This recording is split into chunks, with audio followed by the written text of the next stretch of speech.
Hello everyone, मेरा नाम सर्वेश अग्रवाल। मैं आपको एचएपी सेकंड पढ़ाने आया हूं, जो कि एचएपी सेकंड का सेकंड लेक्चर है।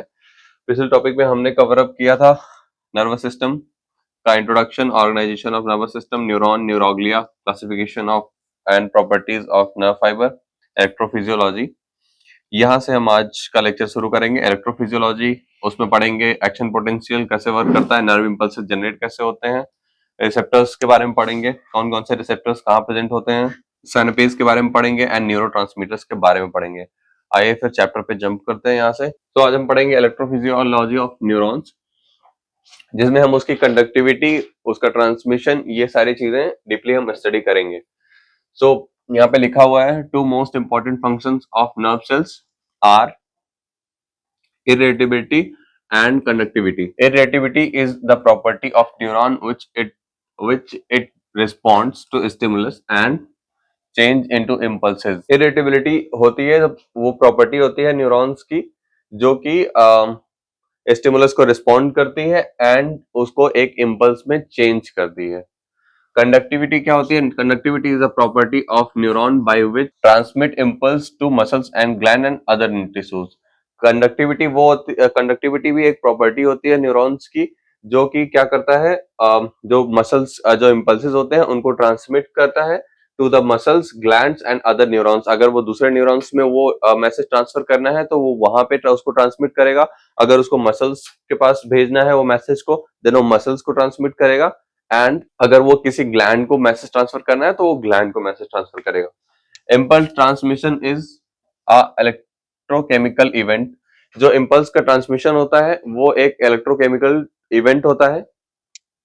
This is because the transmission along the length of neuron membrane is the electrical process. ये इसलिए कहा गया है, जो पहली लाइन आपको बताई गई है, impulse transmission is an electrochemical event. Impulse transmission को इलेक्ट्रोकेमिकल इवेंट इसलिए कहा गया है क्योंकि ट्रांसमिशन जो होता है जितने भी लेंथ में होता है वो न्यूरॉन मेम्ब्रेन के होता है। सो जो मेम्ब्रेन से ट्रांसमिशन होता है, जो उसकी लेंथ होती है या फिर एक सर्टेन लेंथ में जो ट्रांसमिशन होता है वो एक इलेक्ट्रिकल प्रोसेस होता है।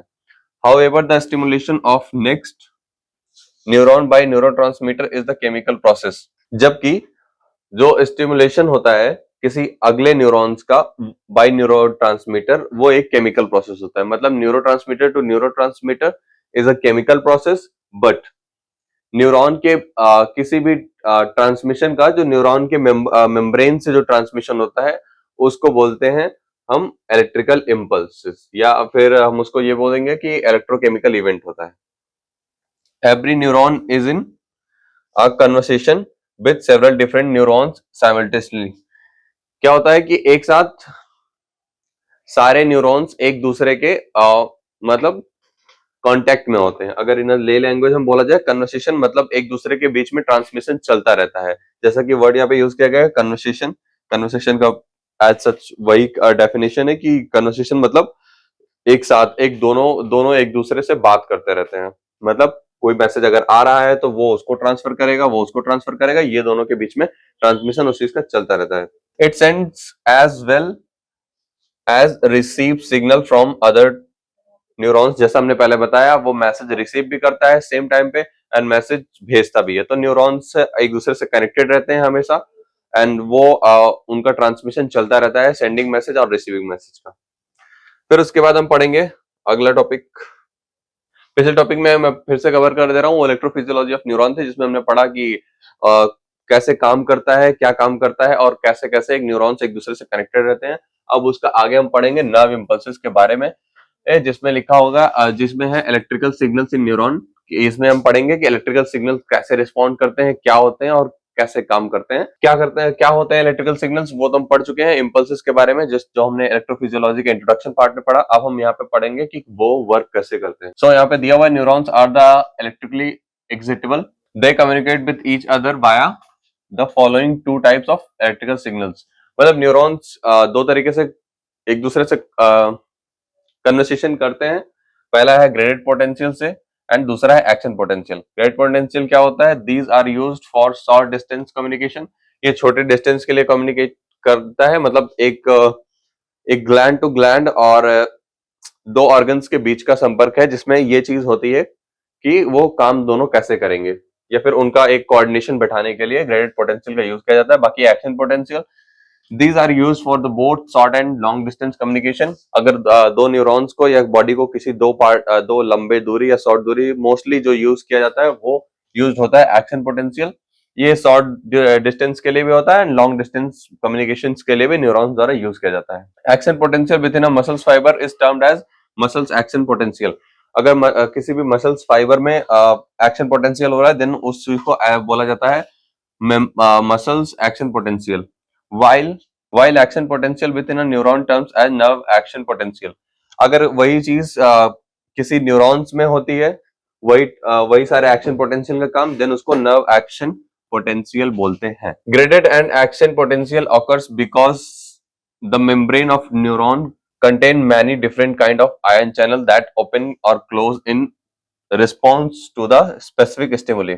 ये सारे जो पोटेंशियल्स होते हैं different graded potential and action potential जो होते हैं वो इसलिए होते हैं बिकॉज जो न्यूरॉन्स का मेम्ब्रेन होता है वो बहुत सारे आयन चैनल को प्रेजेंट करता है, उसमें काफी सारे आयन चैनल्स प्रेजेंट रहते हैं। यहाँ पे दिया हुआ है आयन चैनल्स के बारे में कि आयन चैनल क्या होते हैं, कैसे वर्क करते हैं। इसमें हम डिफरेंट चैनल्स के बारे में पढ़ेंगे जो एक मेम्ब्रेन में प्रेजेंट होता है, जिसको उसके लिए हम एक बेसिकली पढ़ेंगे क्योंकि हमने न्यूरॉन्स के बारे में पढ़ा है। तो न्यूरॉन्स भी बेसिकली एक सेल ही होता है, बस उसका वर्क कुछ और होता है नॉर्मल सेल्स द्वारा, उसमें भी मेम्ब्रेन्स प्रेजेंट होते हैं। सो उन्हीं मेम्ब्रेन्स पे जो उसके मेम्ब्रेन्स होते हैं न्यूरॉन्स के, उसमें कई सारे आयन चैनल्स प्रेजेंट होते हैं। उनका काम उस गेट्स को, जैसे यहाँ पे दिया हुआ है on the neural membrane ion channels are present which are selectively permeable to different ions. वो जैसा उसमें परमिएबल मेम्ब्रेन का काम होता है, जो सेल मेम्ब्रेन होता है उसमें परमिएबिलिटी का काम करता है कि कौन से न्यूरॉन्स को या कौन से पदार्थ को एंट्री देनी है, कौन से मटेरियल को एंट्री नहीं देनी है। ये सारा काम यहाँ भी सेम आयन चैनल्स करते हैं कि किसको एंट्री देनी है, किसको नहीं देनी है। The opening and closure of ion neuron depend on the presence of gates. इसमें कई सारे गेट्स प्रेजेंट होते हैं किसी एक आयन चैनल में, वो डिपेंड करता है उसकी ओपनिंग एंड क्लोजर उसके प्रेजेंस ऑफ गेट पे डिपेंड करता है, which can close the channel port by blocking it and open by moving aside.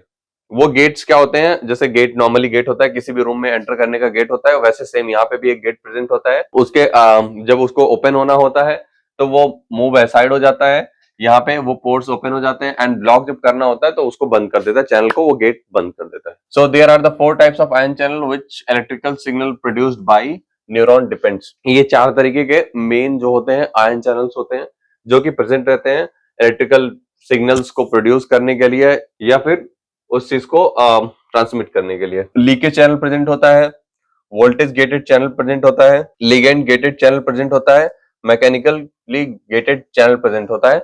इसके बारे में आप डीपली पढ़ने के लिए बुक पढ़ सकते हैं। बाकी मैं बता दूं generally the gate of the channel open and close alternatively. इसका मतलब यह है कि इस जो लीकेज चैनल होता है इसका गेट ओपन होता है, या तो ये ओपन होगा या तो खुलेगा, मतलब अल्टरनेटिव होता है एक दूसरे का। The potassium ion leakage channel in plasma membrane is much more number in the leakier than the sodium ion channel. ये क्या करता है, जो पोटेशियम चैनल होता है इस प्लाज्मा मेम्ब्रेन में पोटेशियम चैनल को ज्यादा एंट्री देता है in comparison of sodium ion channels. These are the channels. इसको आप फर्स्ट ईयर में भी आपने पढ़ा होगा इसके बारे में, और आप ब्रीफली और बुक में पढ़ सकते हैं इसके बारे में अलग अलग चैनल में जो स्पेसिफाई करेगा, और वो आपको काफी मदद करेगा ये पूरे ट्रांसमिशन को पढ़ने के लिए। आगे हम लोग पढ़ेंगे एक्शन पोटेंशियल के बारे में। एक्शन पोटेंशियल काम कैसे करता है, क्या क्या उसके प्रोसेसेस होते हैं, ये सारी चीजें हम अभी स्टडी करेंगे। ओके, देन अभी तक हमने पढ़ा कि इलेक्ट्रोफिजियोलॉजी क्या होती है, कैसे वर्क करती है। फिर हमने पढ़ा कि कौन कौन से पोटेंशियल्स प्रेजेंट होते हैं, कौन कौन से पोटेंशियल्स वहां पे ऑकरिंग होती है जिसकी। फिर हमने पढ़ा कि वहां पे कौन कौन से आयन चैनल प्रेजेंट होते हैं वहां पे। सो अब उसको डिटेल में पढ़ने के लिए मैंने एक फाइल बनाई है, तो हम इसको अब यहाँ पे एक स्टेप मार्किंग के वाइज से पढ़ेंगे, ठीक है। सो बेसिकली टॉपिक स्टार्ट करते हैं अब एक फ्लो में। Electrophysiology of neuron. सो यहाँ पे इसको डिफरेंट डिफरेंट पॉइंट्स में दिया गया है जिस तरीके से ये काम करता है। सो फर्स्ट पॉइंट, तो यहाँ पहले पॉइंट में दिया हुआ है कि intracellular and extracellular fluid in the nervous system can contain many charges like Na मतलब सोडियम, K प्लस यानी potassium, calcium ion and chloride channels. ये चार तरीके के चार मेनली प्रोड्यूस होते हैं हर इंट्रासेलुलर एंड एक्स्ट्रासेलुलर फ्लूइड के तौर पे किसी भी नर्वस सिस्टम में। The presence of these ions impart an electrical potential inside the cell and outside of the cell. ये आउटसाइड सेल या प्रेजेंट रहते हैं या इनसाइड द सेल प्रेजेंट रहते हैं। ये क्या करते हैं, एक इनका प्रेजेंस क्या करता है, एक इलेक्ट्रिकल पोटेंशियल को इम्पार्ट करता है, मतलब लेके आता है। Membrane potential, transmembrane potential, membrane voltage, ये जितने भी तरीके के पोटेंशियल्स होते हैं is the difference of voltage between inside में cell membrane and outside cell membrane. आपने जो पढ़ा होगा वोल्टेज, आपने वोल्टेज चैनल के बारे में पढ़ा होगा, उसमें जो अलग अलग मेम्ब्रेन पोटेंशियल होता है वो इनके वोल्टेज डिफरेंस, मतलब आयंस, कितने आयंस बाहर है कितने अंदर है, यानी कैटायंस एंड एनायंस पे डिपेंड करता है इसका वोल्टेज पोटेंशियल। फोर्थ पॉइंट में दिया हुआ है the resting membrane potential is 7 millivolts. मतलब किसी भी रेस्टिंग मेम्ब्रेन का जो रेस्टिंग मेम्ब्रेन का जो वोल्टेज होता है वो होता है 70 मिली वोल्ट्स होता है। फिर फिफ्थ पॉइंट में दिया हुआ द नर्व इंपल्सेस यानी action potential is generated by the change in the ion concentration across the cell membrane. जो किसी भी नर्व इंपल्सेस यानी एक्शन पोटेंशियल जनरेट होता है वो किसकी वजह से होता है, ion concentration across the cell membrane, पूरे सेल मेम्ब्रेन में आयंस का उसका कंसंट्रेशन क्या है उस चीज से एक किसी नर्व इंपल्सेस का जनरेशन होता है। किसी भी एक्शन पोटेंशियल के होने का मेन पॉइंट 3 पॉइंट में उसको डिवाइड कर सकते हैं कि वो 3 पॉइंट में होता है। पहला होता है डीपोलराइजेशन, फिर उसके बाद रीपोलराइजेशन होता है and sometimes it happen with the hyperpolarization. अब डीपोलराइजेशन में क्या होता है, ये हो गया हम depolarization. On the receiving a stimulus that Na ion open causing entry of Na ions inside the cells। अब इसके लिए हम एक डायग्राम यानी एक ग्राफ का सहारा लेंगे और एक डायग्राम का, दोनों हम साथ में समझेंगे कि ये प्रोसेसेस पूरे के पूरे कैसे होते हैं। सो हम ये तीनों स्टेजेस को पढ़ने के लिए एक ग्राफ का सहारा लेंगे जो कि आपके XY प्लेन पे बना हुआ है। ये आपके मेम्ब्रेन पोटेंशियल को रिप्रेजेंट करेगा एंड ये टाइम, मतलब कितना टाइम बीत रहा है। सो यहां पे किसी भी ये हो गया आपका 70 MB यानी मिली वोल्ट्स, ठीक है।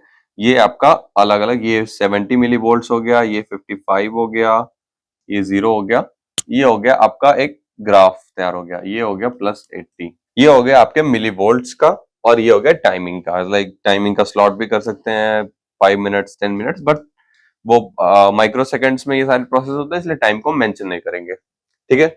तो आपका मेम्ब्रेन का जो ग्राफ है उसको हम पढ़ेंगे। आपका मेम्ब्रेन एक रेस्टिंग पोजीशन में चल रहा है यानी 70 मिली वोल्टेज उसका है मेंटेन, ठीक है। तो ये इस स्टेज में है यानी रेस्टिंग पोटेंशियल में है, मतलब कि शांति से, ठीक है। देन एक थ्रेशोल्ड होता है, मतलब कोई फोर्स लगता है बाहर से या कुछ भी ऐसा कुछ चेंज होता है, ठीक है। देन ये प्रोसेस जाएगा किसमें, डीपोलराइजेशन में। ये ऊपर की, ये कर्व ऊपर की तरफ जा रहा है, इसका मतलब ये डीपोलराइजेशन की तरफ जा रहा है, बॉडी अपने नॉर्मल स्टेट में नहीं रह गई है। इसका एक जनरली स्टेज होता है, ठीक है। एक उसका एक अलग से एक होता है कि वो कितना ऊपर जाएगा वो उस चीज के सेंस पे प्रेजेंट करेगा। अगर किसी ने टच किया है तो वो टच कितना ज्यादा इफेक्टिव है, कितना ज्यादा उस पर फोर्स अप्लाई हुआ, ये सारी चीजें डिपेंड करती हैं डीपोलराइजेशन इफेक्ट पे कि कितना ज्यादा वो वहां पे डिपोलराइज्ड होगा, ठीक है। तो ये प्रोसेस ऊपर जाने का, जब ये कर्व ऊपर जाता है इसको डीपोलराइजेशन बोलते हैं। बॉडी यानी वहां पे वो नर्व फाइबर वहां पे वो डीपोलराइज्ड हो रहा है। फिर एक पीक पॉइंट आता है, कोई भी होगा वो +80 मिली वोल्ट्स होंगे या फिर 190, जितना भी हो सकता है, या फिर 10 ही रहे, ऐसा भी हो सकता है। एक उसका पीक टाइम होता है कि जब वहां पे वो अपने पीक पे पहुंचता है, देन फिर वो चीज बॉडी अपने आप को रिपोलराइज करना स्टार्ट करती है कि नॉर्मल स्टेट में लाने का। फिर यहां से वो ग्राफ नीचे गिरता है, that is the process of repolarisation, यानी बॉडी खुद फिर से खुद को पोलराइज कर रही है ना, बॉडी का रेस्टिंग पोटेंशियल में वापस आने की कोशिश कर रही है। पोलराइजेशन बॉडी पोलराइज्ड फॉर्म में होता है, बॉडी पोलराइज्ड स्टेट में होता है, कोई दिक्कत होती है तो वो डीपोलराइज्ड हो जाता है, फिर बॉडी अपने आप को रीपोलराइज्ड करने की कोशिश करती है। तो ये जब ये पीक पॉइंट पे जाता है एंड देन वहां से एक ड्रॉप लेता है, जब बॉडी अपना काम करना स्टार्ट करती है कि वहां पे उसको नॉर्मल रहना है, सो वो रीपोलराइजेशन के अंडर में आता है। एंड समटाइम्स इट हैपन कि वो रीपोलराइजेशन में क्या होता है कि जो क्योंकि हमारे बॉडी में कोई भी प्रोसेस होता है तो वहां पे आयंस का बहुत बड़ा रोल रहता है, उनका इन्फ्लक्सेशन एंड उनका ब्लॉकेज होना कि वो अब नहीं इन्फ्लक्स होंगे या फिर उस मेम्ब्रेन में नहीं आएंगे। सो वो मेम्ब्रेन के अगर वो स्लोली क्लोज हुआ कोई भी गेट, यानी गेट जिसके बारे में हमने पढ़ा कि वो गेट प्रेजेंट होते हैं, फिर वो मेम्ब्रेन का चैनल ब्लॉक कर देते हैं कि वहां से अब कोई भी आयंस नहीं आएंगे। समटाइम्स वो लेट क्लोज होते हैं या फिर उसमें ज्यादा वो आयंस आ चुके हैं जिनके जो रिपोलराइजेशन में हेल्प कर रहे हैं, तो क्या होता है कि उनके ज्यादा आने की वजह से बॉडी कुछ ज्यादा हाइपर पोलराइजेशन की कंडीशन में पहुंच जाती है, मतलब एक नॉर्मल स्टेट से ज्यादा हाइपर कंडीशन में पहुंच जाती है। देन वहां से जब वो चैनल्स का अपना एक, जैसे आपने पढ़ा होगा प्लस माइनस अगर मिलेंगे तो फिर वहां वो न्यूट्रल हो जाएगा, यानी जीरो के पॉइंट होगा, तो वो न्यूट्रलाइजेशन के लिए थोड़ा टाइम लगता है, फिर वहां से एक ड्रॉप होता है। अगर हाइपरपोलराइजेशन की कंडीशन आती है तो वो नॉर्मल, यानी ये जो आपका रेस्टिंग पोटेंशियल था यहां से नीचे जाएगा ये ग्राफ, एंड फिर वो वापस बॉडी अपने आप को एक रिफॉर्म की तरफ लेके जाएगी जो वो रेस्टिंग मेम्ब्रेन के कंडीशन में आएगी जहां पे वो मेम्ब्रेन रेस्ट कर सके। ये आपका पूरा ग्राफ हो गया। इसमें हमने पढ़ा ये आपको ये प्रेजेंट करता है मिली वोल्ट्स को, ये आपको टाइम को रिप्रेजेंट करता है कितना टाइम लगा, एक बार हम इसको क्लीन में पढ़ लेंगे। ये प्रेजेंट करता है मिली वोल्टेज, कितना वोल्टेज उस सेल मेम्ब्रेन पोटेंशियल पे है, 70, 55, यहाँ पे फिर 0, फिर ये 30 प्लस 30, ऐसे ये डिफरेंट डिफरेंट यहाँ पे हम लगा सकते हैं पॉइंट्स अलग अलग कैलकुलेट करने के लिए।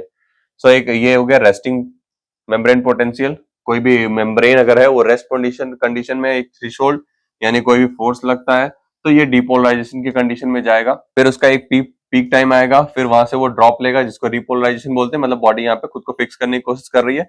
एंड समटाइम्स ये चीज ज्यादा ड्रॉप हो जाती है जो इस कंडीशन को बोलते हैं हाइपर पोलराइजेशन। समटाइम्स इसको रिफैक्टरी पीरियड भी बोलते हैं जहां पे बॉडी अपने आप को फिक्स करने की कोशिश करती है, फिर वहां से रिपोलराइजेशन का स्टेट होता है, फिर वो समटाइम्स क्या होता है कि हाइपरपोलराइजेशन की कंडीशन में जाती है तो वो नीचे आती है, फिर उसके बाद बॉडी खुद को फिर से नॉर्मल करने की कोशिश करता है, जिस चैनल का इन्फ्लक्स ज्यादा हो चुका होता है वो चीज को अपने आप को बैलेंस करता है और खुद को वापस फिर से रेस्टिंग मेम्ब्रेन पोटेंशियल वाले स्टेट में लेके आता है, यानी 70 MB पे लेके आता है। सो ये हो गया आपके तीन पढ़ लिए आपने, depolarization, repolarization and hyperpolarisation.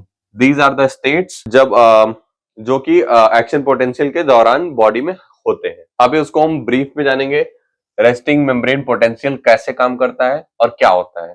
Neuron have a negative concentration gradient most of the time and membrane meaning there is more positive charge in outside than inside the cells। अभी हमने बताया वो चीज कि जो मेम्ब्रेन होगा, यानी अगर इसको हम मेम्ब्रेन मान ले, इसको हमने अगर मेम्ब्रेन मान लिया तो यहाँ पे माइनस चार्जेस होंगे एंड यहाँ पे प्लस चार्जेस होगा। ये ढेर सारे डिफरेंट डिफरेंट ये पॉइंट है, ये जनरल पॉइंट है। अगर कोई रेस्टिंग मेम्ब्रेन है तो उसका स्टेटस ऐसा ही होगा कि ढेर सारे प्लस चार्जेस वो बाहर होंगे एंड माइनस चार्जेस अंदर होंगे। This is the regular state of negative concentration gradient is called as resting membrane potential. अगर यहाँ पे ढेर सारे मतलब यहाँ पे मेजोरिटी अगर माइनस चार्जेस की है तो वो उसको नॉर्मल स्टेट बोला जाएगा, यानी रेस्टिंग मेम्ब्रेन पोटेंशियल बोला जाएगा। During the resting membrane potential there are, यानी अगर कोई रेस्टिंग मेम्ब्रेन चल रहा है तो उसमें क्या क्या प्रॉपर्टीज होंगी, वो होंगी पहला more sodium ions outside than inside the neurons. ज्यादा से ज्यादा जो सोडियम आयंस होंगे वो बाहर ज्यादा प्रेजेंट होंगे in comparison to inside the cells. More potassium ions inside then outside of the neurons. जितने भी पोटेशियम आयंस का जो नंबर होगा वो इनसाइड द सेल ज्यादा होगा आउटसाइड द सेल के कंपैरिजन में। फिर हम प्रोसेस पढ़ेंगे एक्शन पोटेंशियल को कि एक्शन पोटेंशियल वर्क कैसे करता है। सो यहाँ पे हमने गेट्स के बारे में पढ़ा हुआ है। गेट M प्रेजेंट होता है, ठीक है, जो कि एक्टिवेशन गेट होता है। गेट H होता है जो डीएक्टिवेशन गेट होता है। गेट N होता है जो नॉर्मली बंद रहता है।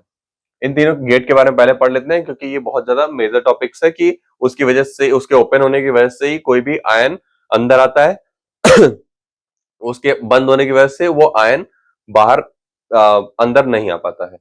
सो गेट M के बारे में पढ़ेंगे। द एक्टिवेशन गेट, मतलब ये एक्टिवेशन गेट होता है, इज नॉर्मली क्लोज, जनरली जब रेस्टिंग पोजीशन में होता है तो बंद रहता है।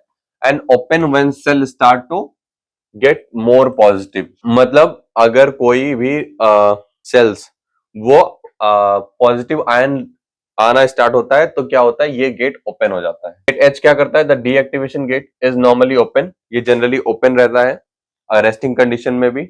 Swing set when the cell get to positive, जब कभी भी ऐसा होता है कि बहुत सारे पॉजिटिव आयंस सेल के अंदर में आ जाते हैं तो ये गेट H जो होता है वो तुरंत का तुरंत बंद हो जाता है। गेट N जो हो गया, gate N is normally closed, ये नॉर्मली बंद रहता है, but slowly open when the cell depolarize, कभी भी सेल डिपोलराइज स्टेट में जाएगा तो ये स्लोली स्लोली बंद हो जाएगा। बाकी रेस्टिंग कंडीशन में ये गेट्स ओपन रहेगा, ये गेट ओपन रहेगा। रेस्टिंग कंडीशन में गेट N ओपन रहता है, सॉरी क्लोज रहता है, बट गेट H ओपन रहता है और गेट M क्लोज रहता है। यानी गेट H ओपन रहता है जनरली और ये दोनों गेट्स क्लोज रहते हैं। ये गेट बंद होता है अल्टरनेटिवली और ये दोनों गेट खुल जाते हैं।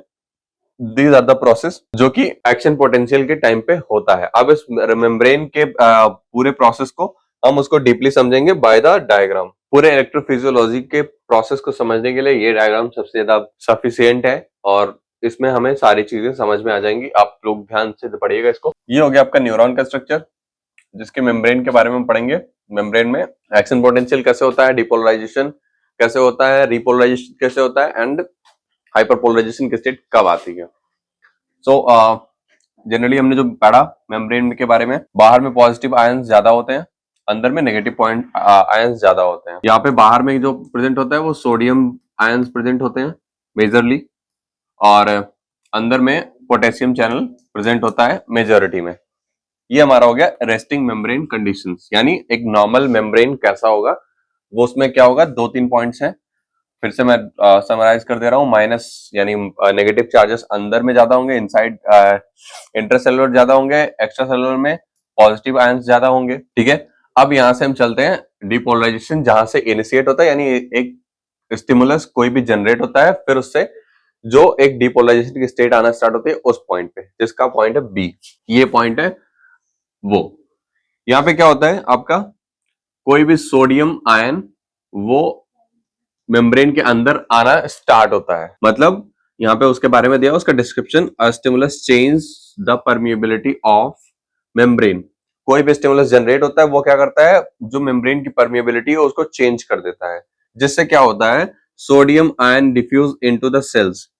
वो जो सोडियम आयन बाहर में प्रेजेंट होता है वो क्या होता है, सेल के अंदर डिफ्यूज हो जाता है, एंड वो क्या करने लगता है, यहाँ की जो सेल मेम्ब्रेन के अंदर की जो पोलैरिटी होती है उसको चेंज करने लगता है, यानी उसको डीपोलराइज करने लगता है। ये हो गया हमारा रेस्टिंग मेम्ब्रेन और यहां से आपका डीपोलराइजेशन स्टार्ट हो रहा है। ये हो गया बी पॉइंट। अभी हम सी पे चलेंगे, जिसमें डीपोलराइजेशन की प्रोसेस और आगे तक बढ़ेगी।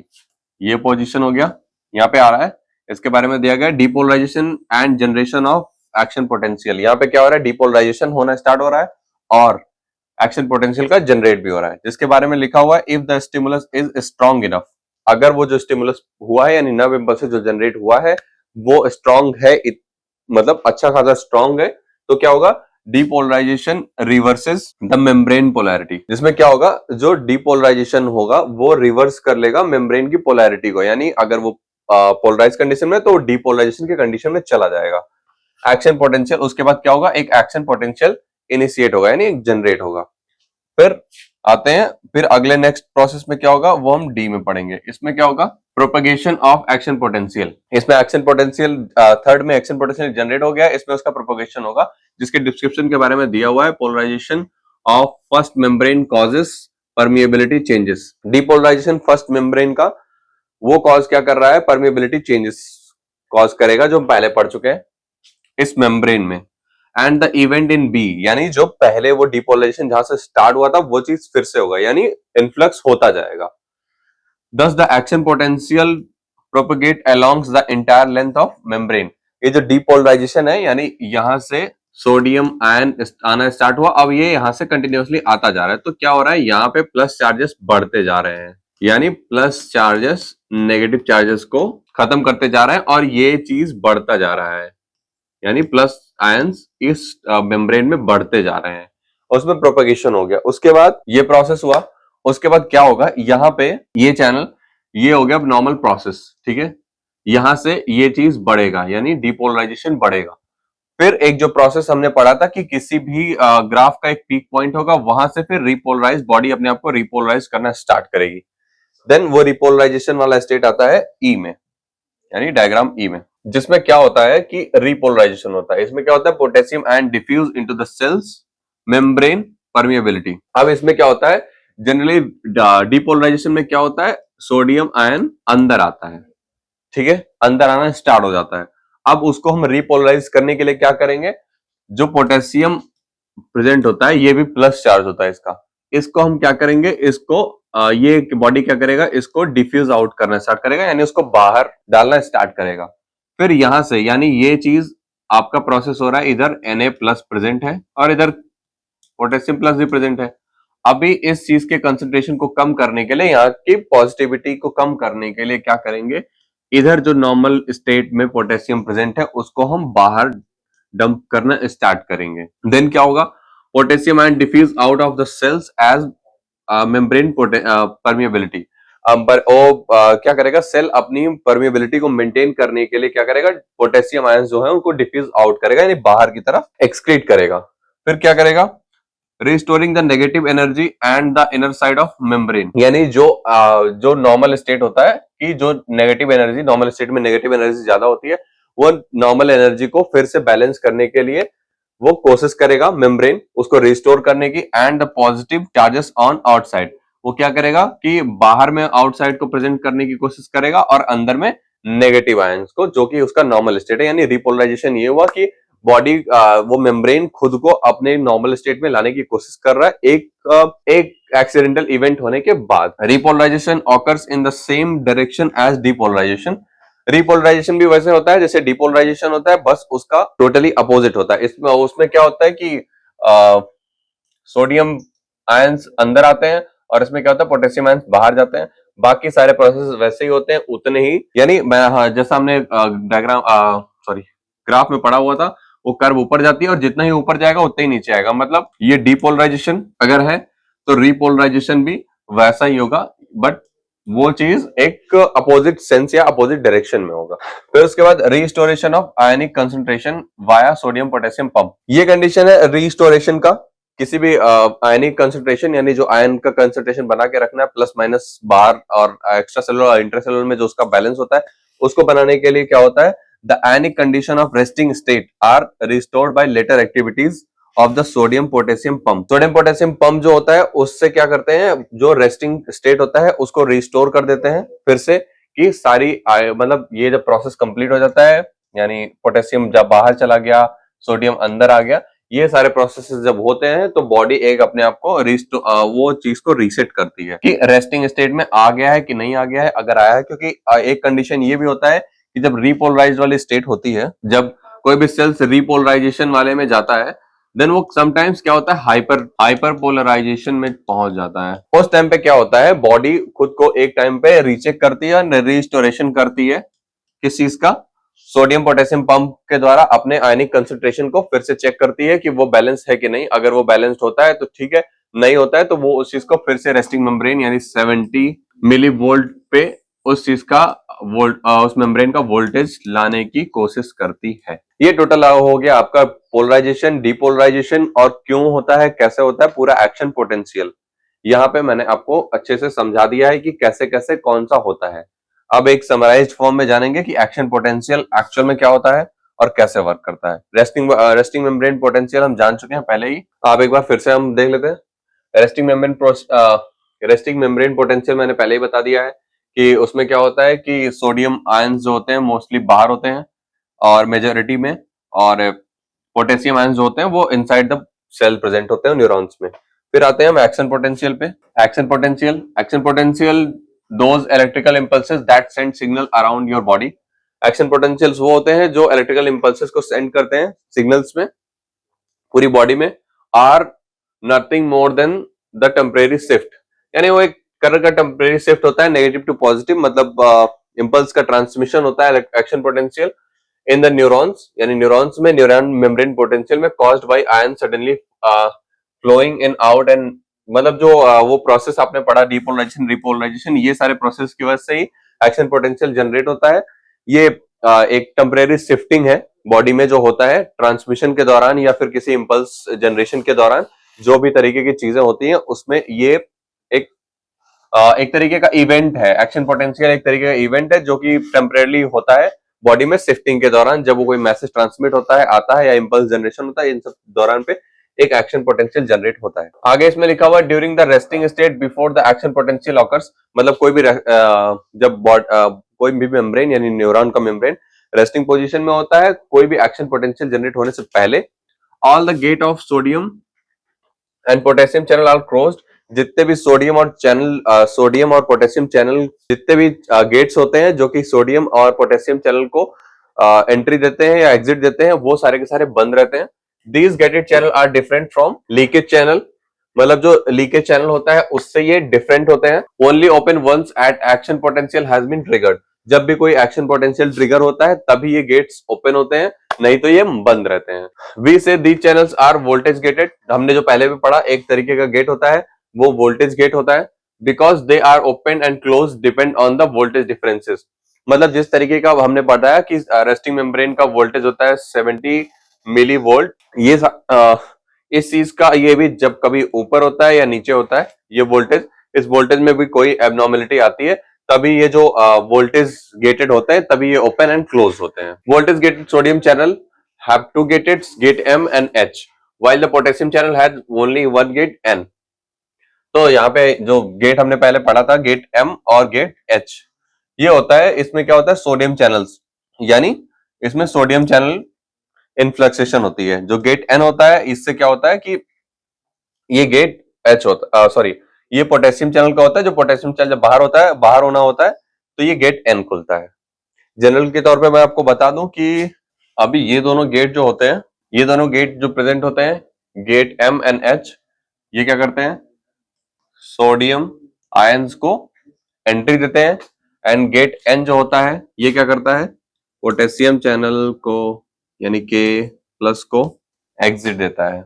ये तीन गेट प्रेजेंट होते हैं वोल्टेज गेटेड सिस्टम में। जब भी वोल्ट ऊपर या अप एंड डाउन होता है, यानी कोई भी तरीके का चेंज होता है उस वोल्टेज में, यानी जो नॉर्मल 70 MB का जो वोल्टेज नॉर्मल रेस्टिंग कंडीशन में होता है, अगर इसमें कोई भी चेंजेस आते हैं तो क्या होता है कि गेट M और गेट H ओपन हो जाते हैं सोडियम चैनल को एंट्री देने के लिए, और मतलब ये दोनों ओपन हो जाते हैं जिससे सोडियम चैनल की एंट्री हो जाती है। एंड फिर गेट N बॉडी को रिपोलराइज करने के लिए क्या करता है M ओपन हो जाता है, जिससे क्या होता है कि पोटेशियम आयंस बाहर होना स्टार्ट होते हैं, जिससे क्या होता है प्लस यानी पॉजिटिव एंड नेगेटिव चैनल्स का बैलेंस बना रहता है, बॉडी फिर से पोलराइज कंडीशन में चली जाती है। इलेक्ट्रोफिजियोलॉजी ऑफ न्यूरॉन पढ़ ली, कैसे कैसे होता है क्या क्या होता है, उसके इंपॉर्टेंट पॉइंट्स क्या है, एक प्रॉपर्टी क्या होती है, जिसमें हमने डिपोलराइजेशन रिपोलराइजेशन हाइपरपोलराइजेशन की तीनों स्टेट के बारे में डिस्कस किया है। फिर उसके बाद एक ग्राफ के तौर पे हमने जाना है कि इलेक्ट्रोफिजियोलॉजी में क्या क्या इम्पैक्ट्स होते हैं, क्या क्या चेंजेस आते हैं। फिर हमने एक डायग्राम का स्टडी किया जिसमें हमने पूरे का पूरा एक पोलराइजेशन स्टेट, कैसे एक मेम्ब्रेन कैसे डिपोलराइज होता है, उसका नॉर्मल स्टेट क्या होता है, कैसे वो फिर रिपोलराइज होता है, फिर उसको रिस्टोरेशन कैसे होता है, यानी हाइपर पोलराइजेशन में जाने के बाद वो कैसे अपने आप को रिवर्ट करता है, ये सारी चीजें हमने पढ़ी। फिर उसके बाद हमने रेस्टिंग मेम्ब्रेन पोटेंशियल को पढ़ा कि जो नॉर्मल अगर मेम्ब्रेन है तो वो नॉर्मल मेम्ब्रेन क्या होता है। फिर हमने एक्शन पोटेंशियल के बारे में पढ़ा कि एक्शन पोटेंशियल जब जनरेट होता है तो बॉडी का क्या स्टेट होता है या उस मेम्ब्रेन का क्या स्टेट होता है, कैसे एक्शन पोटेंशियल जनरेट होता है, वो कैसे वर्क करता है, फिर वो नॉर्मल कैसे होता है, ये सारी चीजें हमने इसके अंदर पढ़ी। और ये क्यों होता है, कैसे होता है, ये सारी चीजें हमने इसके बारे में पढ़ी। कौन कौन से गेट प्रेजेंट होते हैं, गेट M H, जैसा मैंने अभी बताया कि गेट M और H ये दोनों सोडियम को इन्फ्लक्सेशन में हेल्प करते हैं, और गेट N जो होता है वो पोटेशियम को एग्जिट देते हैं फॉर द पोलराइजेशन। फिर उसके बाद ये वोल्टेज गेटेड जो हमने चैनल्स के बारे में पढ़ा था कि डीएक्टिवेट होते हैं, कब डीएक्टिवेट होते हैं, कब एक्टिवेट होते हैं, यानी ओपन एंड एक्टिवेट इनएक्टिवेट ये किस किस कंडीशंस में होता है, ये मैंने जनरली आपको बता दिया है। अब आइए आगे मूव करते हैं। ये हो गया हमारा टोटल प्रोसेस किसका, इलेक्ट्रोफिजियोलॉजी ऑफ न्यूरॉन्स का।